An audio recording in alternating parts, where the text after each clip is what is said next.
Hey guys, okay, so in this video I will be explaining how your nutrition plan will work and how I will be monitoring your calorie intake.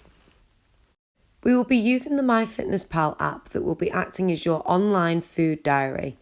It's really simple to use and it means we'll be on track from day one.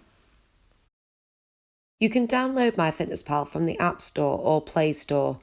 Once downloaded, you can fill out all your info and it will bring you to this screen once it has calculated your daily calorie and macro intake.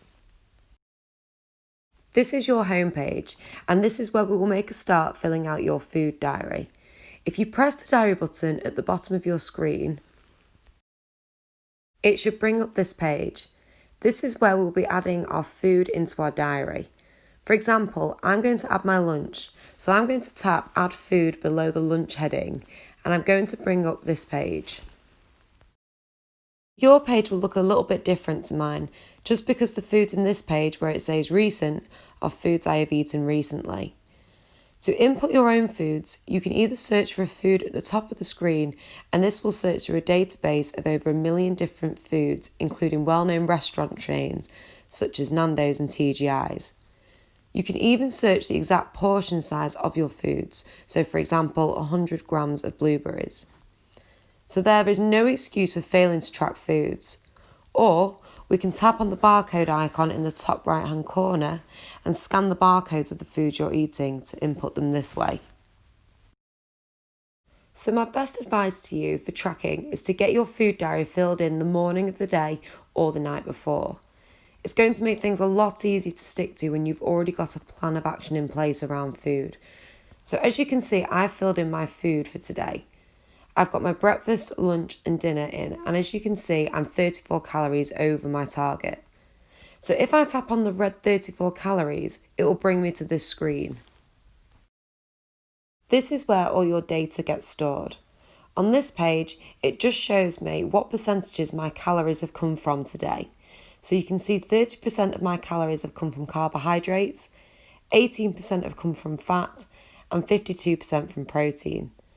I can also change my intakes from a day view to a week view. And it will tell me my percentages for the week too. To do this, tap where it says week view and select either day view or week view. At the moment we are currently on our macros, but you can see your results for calories and nutrients too at the top of the screen.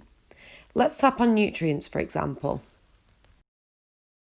It will bring up this page where I can view my micro and macro nutrient targets and results.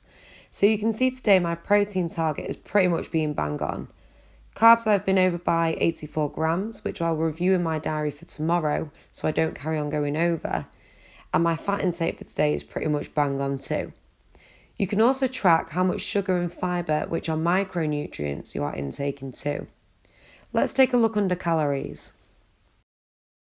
You can also view your calorie intake either by the day or by the week. As you can see, mine has been a little bit up and down at the minute, so I need to work on that next week by adjusting some of the foods in my diary. Moving on from tracking data, I'm just going to give you a few tips on how to use the app properly.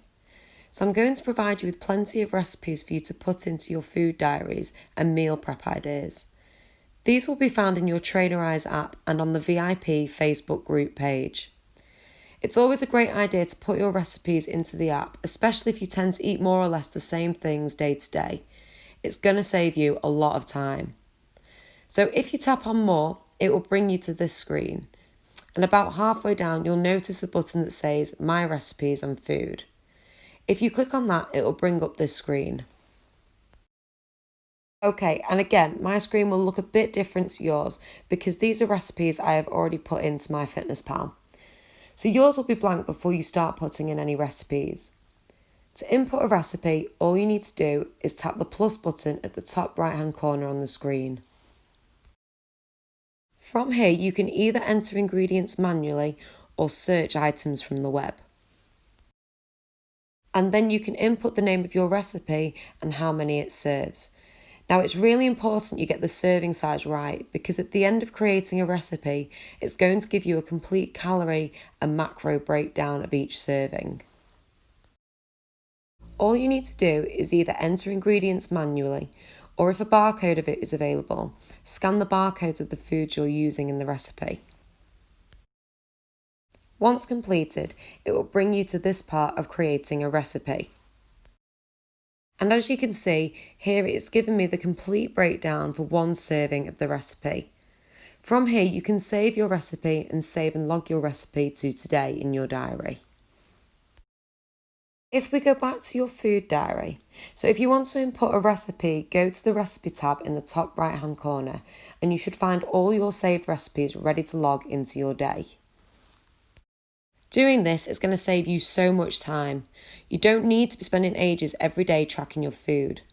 My best advice is to spend some time the night before or in the morning of the day logging what you're going to eat the next day or on that day, using my recipes or your own, and that way it will be easy for you to stay on track. I really hope this video has been useful, but if there are any further questions, don't hesitate to ask and ask away in the group VIP page on Facebook. Alright guys, take care. Bye.